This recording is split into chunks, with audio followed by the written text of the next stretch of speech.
중동호흡기 정국은 메르스 확산 및 대책에 대한 긴급 현안 질문 실시의 건을 상정합니다.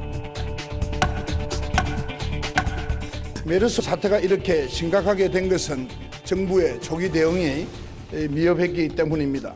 그동안 눈에 보이는 하드웨어적인 안전에만 신경을 쓰고 위급하고 그리고 돌발적인 전염병과 같은 문제에는 제대로 대비하지 못하고 있는 것이 여실히 드러났습니다.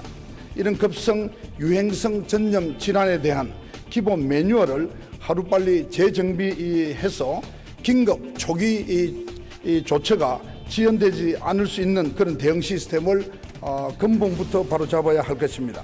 지금 초기 대응 실패라는 말이 많이 나오잖아요. 메르스 첫 확진 환자 10일 동안 4개 의료기관 전전하다가 마지막 병원에서 확진됐습니다. 우왕좌왕하는 사건이 있었습니다. 저희가 초동 대응에서 좀 더 면밀하게 대응을 했었으면은 지금보다는 조금 더 빨리 이 메르스 사태를 종식시킬 수 있었으리라고 생각됩니다. 근데 그런 점에서 국민 여러분들 또 의원님께 저희들이 송구스럽다는 말씀을 드리고 유입 가능성을 사전에 간과해서 대비가 부족했던 점, 또 격리 대상을 같은 병실만 잡다 보니 나중에 격리 대상자가 확 늘어나면서 제대로 잡을 수 없었잖아요. 그리고 격리 관리가 시설 격리다, 자가 격리다 있었지만 제대로 못했습니다.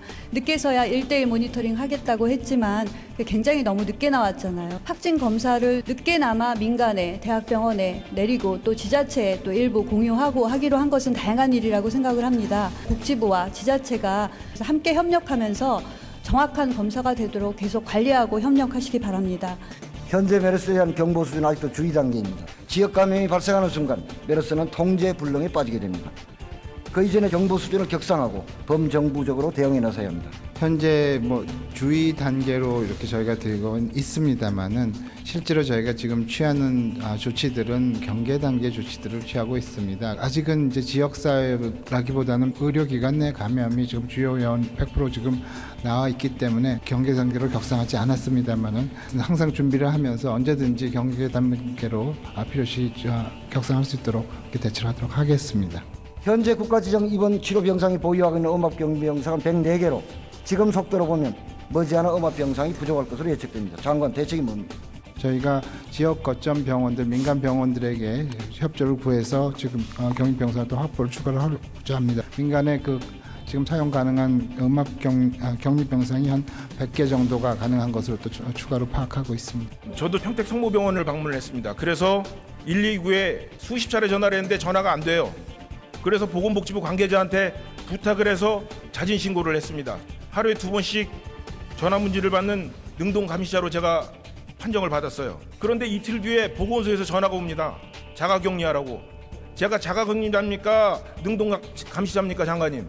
아마 보건소에서 좀 더 강화해서 관리를 하려고 하다 보니까는 그렇게 말씀드린 것 같습니다. 보건복지부에서 그런 지침을 제대로 못 내리니까 이런 현상이 벌어지는 거 아닙니까? 그동안 정부의 비공개 대책이라는 것이 SNS 괴담을 부추겼다는 것에 대해서 어떻게 생각하세요? 예, 많은 괴담이 있었던 것으로 알고 있습니다. 장관님, 코에 바세린을 바르고 양파를 집에 두면 메르스 예방에 도움이 됩니까? 그렇지 않습니다. 장관님이 침묵하시는 동안에 평택에는 바세린하고 양파를 구하러 뛰어다니는 어머니들의 웃지 못하는 총국을 봤어요.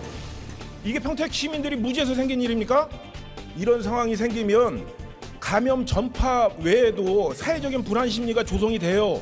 그러면 이것을 다스릴 컨트롤 타워가 없다는 게 문제라는 거예요. 현대 감염병은 단순히 질병의 문제만이 아니라 경제, 사회, 국제적인 문제까지 비화하는 문제입니다.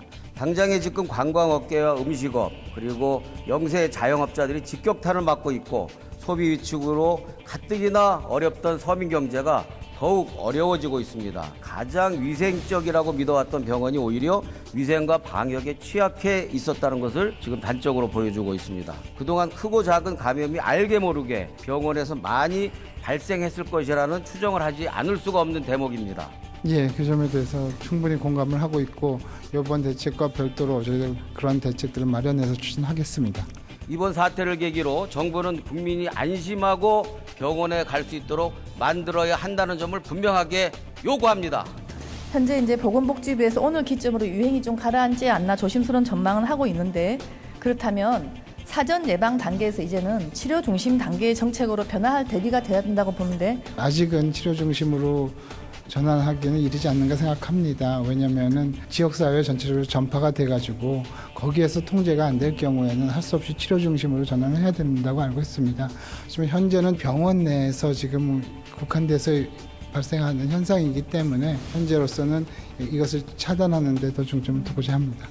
혹시 그래서 17개 국가지정치료병원이 지금 공개가 되지 않아서 국민들이 불안해하십니다. 이 경우에 이 불안은 어떻게 가라앉힐 겁니까? 좀 대책이 있으십니까? 메르스 전담 병원을 빨리 좀 만들어야겠다라고 생각을 해서 국립중앙의료원을 저희가 이제 중앙 전담 병원으로 지정을 하고 메르스 환자들만 이제 담당하도록 이렇게 이제 준비하고 있습니다만 각 지역별로 또 거점 병원을 좀 만들려고 하고 있습니다. 그래서 지자체하고 협조를 구하고 제가 공조를 하고 있습니다. 최초 환자 확진 후에 정부는 의료진과 가족 64명을 격리 대상으로 정했습니다. 이거는 2m 이내에 1시간 접촉한다는 기준을 기계적으로 적용을 한 거죠. 그러니까 같은 병동 또 같은 병원에 있는 사람들을 다 놓쳤습니다. 이거는 아무리 보아도 너무 지나치게 협소하게 했습니다. 제가 알기로 재채기를 하면 3.5m까지 비말이 날아가는 것으로 알고 있습니다.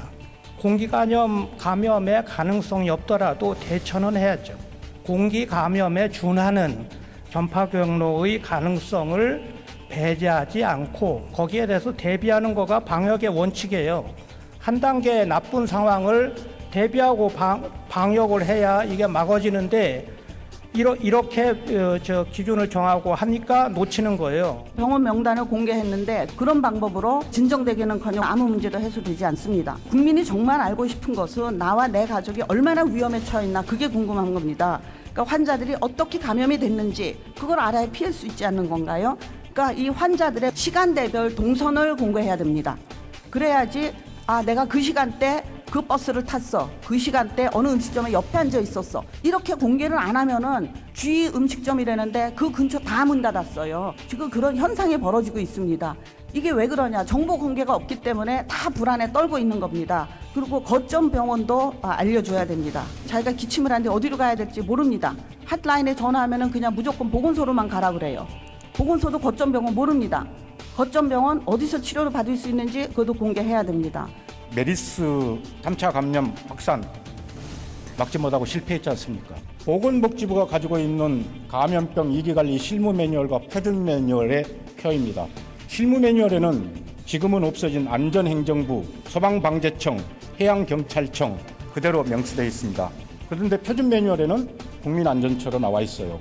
실무 매뉴얼은 2014년 9월 개정된 이후 지금까지 손조차 되지 않고 있습니다. 실무 매뉴얼은 위기 상황 시 보건복지부 각 부서별 역할 그리고 지방자치단체의 역할 이런 게 나와 있죠.